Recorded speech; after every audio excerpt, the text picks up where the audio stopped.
You know, he was a Greek hero, an Egyptian pharaoh, and a Persian king. So today, we're going to look beyond the legend of one of history's most iconic figures, Alexander the Great. Hero, conqueror, god. These are the words that just jump to mind, right?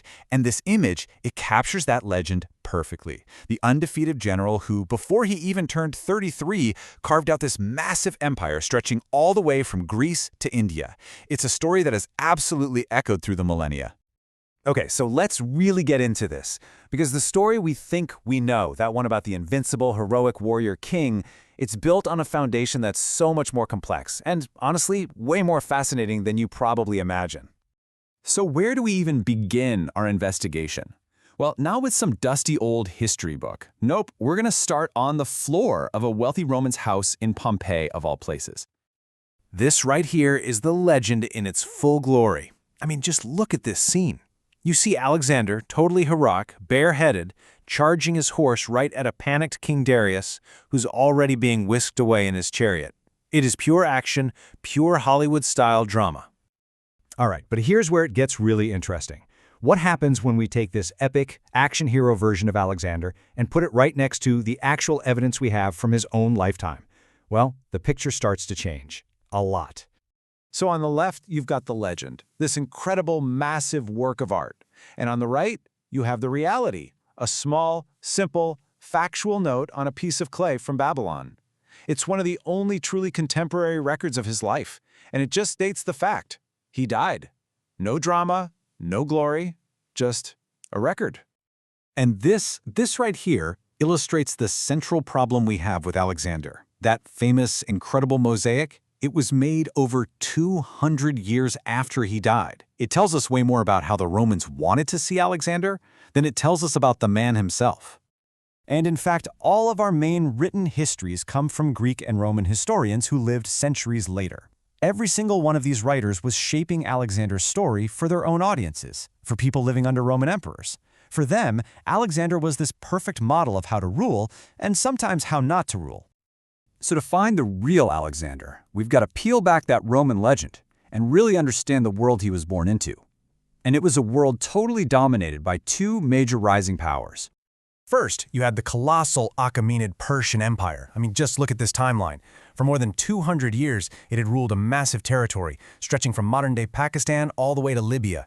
It was the undisputed superpower. And notice that by 513 BCE, Macedonia itself, Alexander's home, was a Persian subject state. And the second rising power? It was his own kingdom.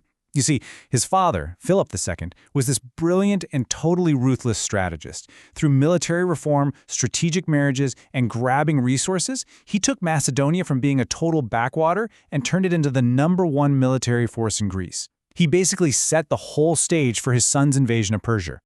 So with this incredible army his dad built, Alexander crosses into Asia. Now, the official story, the mission, was to liberate the Greek cities from Persian rule. But what liberation actually meant in practice, well, that was a lot more complicated. Okay, the key thing to understand here is a Greek concept called autonomia. It literally means self-law.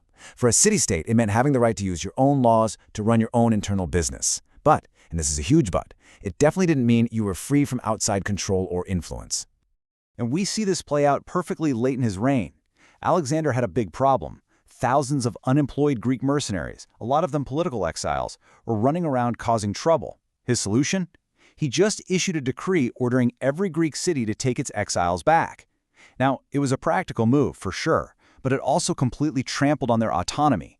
He was forcing them to reverse their own local court decisions. So, was he a liberator or just a new master? So all this brings us back to the man himself.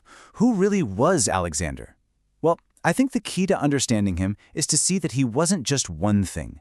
He was a kind of cultural chameleon, a master at adopting whatever role he needed to fit the incredibly diverse world he was conquering.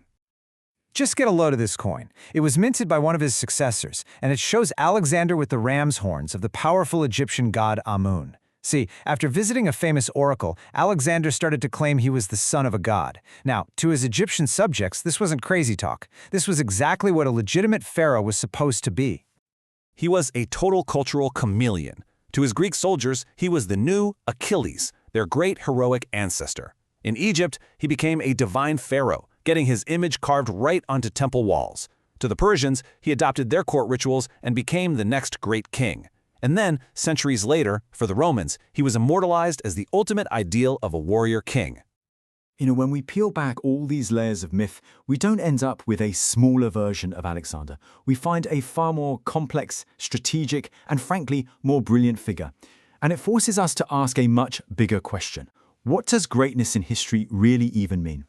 Is it the simple legend we love, or is it the complicated reality?